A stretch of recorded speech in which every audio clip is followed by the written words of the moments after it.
Assalamualaikum warahmatullahi wabarakatuh.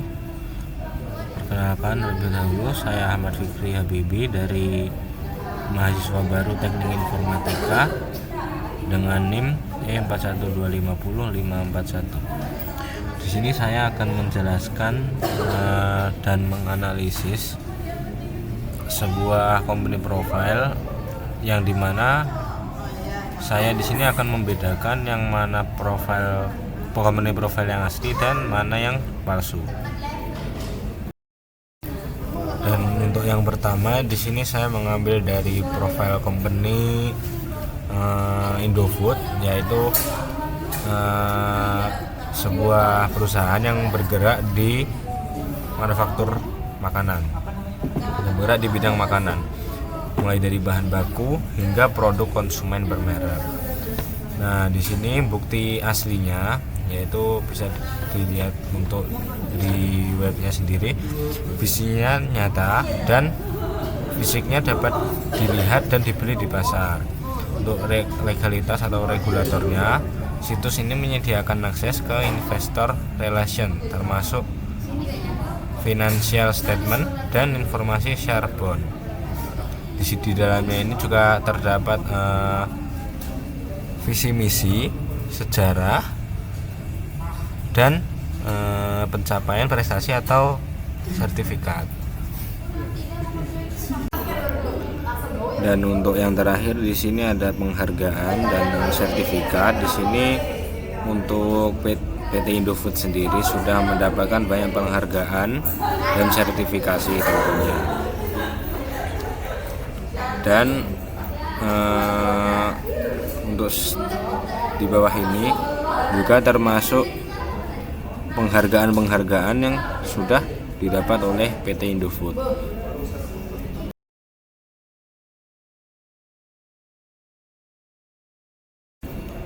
Dan lanjut, untuk bukti bahwa perusahaan ini sudah tercatat bisa kita lihat di IDX atau Bursa Efek Indonesia.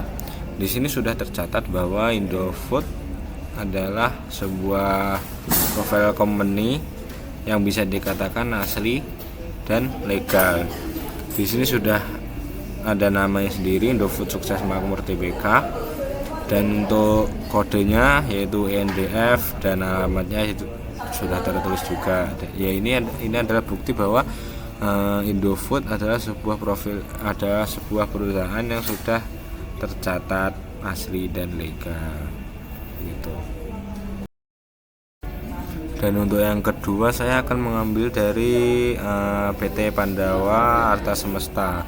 Ini bisa, kalau saya analisis sendiri tadi, bisa dibilang dengan perusahaan yang kurang terpercaya atau bisa disebut palsu. Pandawa Arta Semesta di sini mengklaim sebagai penyelenggara sistem perdagangan alternatif dan menawarkan transaksi valuta asing berupa forex atau FX dan kontrak for difference. Ciri-ciri kecurigaan di sini bisa dibilang bisnisnya bergerak di sektor keuangan berisiko tinggi atau perdagangan berjangka. Kalau mengutip dari Undang-Undang Nomor 32 Tahun 1997 tentang perdagangan berjangka komoditi sebagai landasan hukum, kalau di sini saya mengeceknya di Bapepti ya. Untuk mengecek ini dengan atas nama Pandawa Arta Semesta, jika tertulis di sini bisa dikatakan bahwa perusahaan ini sudah terdaftar ke dalam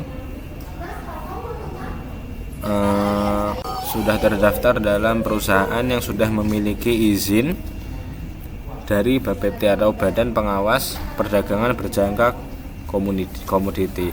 Tetapi di sini PT Pandawa Arta Semesta tidak ditemukan dalam daftar pialang berjangka yang berizin di Bapepti, seperti itu. Dan ini adalah dasar hukum, yaitu Undang-Undang Nomor 32 Tahun 1997. Dan untuk risiko terbesarnya bila tidak terdaftar di sini adalah risiko ilegalitas. Jika terjadi masalah, dana tidak dilindungi oleh hukum karena regulator atau Bapepti tidak mengakui kegiatan mereka. Dan untuk kesimpulan, untuk membedakan PT Pandawa Arta Semesta jelas dapat dikategorikan sebagai profil perusahaan palsu atau ilegal untuk tujuan investasi forex atau CFD.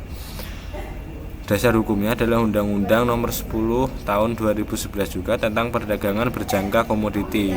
Undang-undang ini menetapkan bahwa setiap pihak yang melakukan kegiatan sebagai pialang berjangka tanpa izin usaha dari Bapepti adalah perusahaan yang melanggar hukum. Jadi karena PT Pandawa Arta Semesta tidak terdaftar dalam Bapepti atau sebagai pialang berjangka, dapat dikatakan bahwa atau dikategorikan PT Pandawa Arta Semesta ini adalah perusahaan palsu atau profil perusahaan yang palsu. Dan ini adalah hasil analisis saya mengenai perbedaan antara profil perusahaan atau profil company yang asli dan palsu. Disclaimer lagi bahwa ini adalah menurut saya pribadi dan bisa dipastikan bahwa ini adalah analisis yang salah.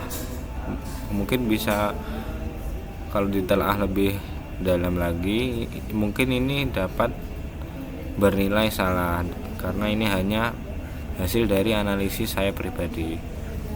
Sekian untuk video atau konten ini, saya cukupkan sampai di sini. Terima kasih atas perhatiannya. Assalamualaikum warahmatullahi wabarakatuh.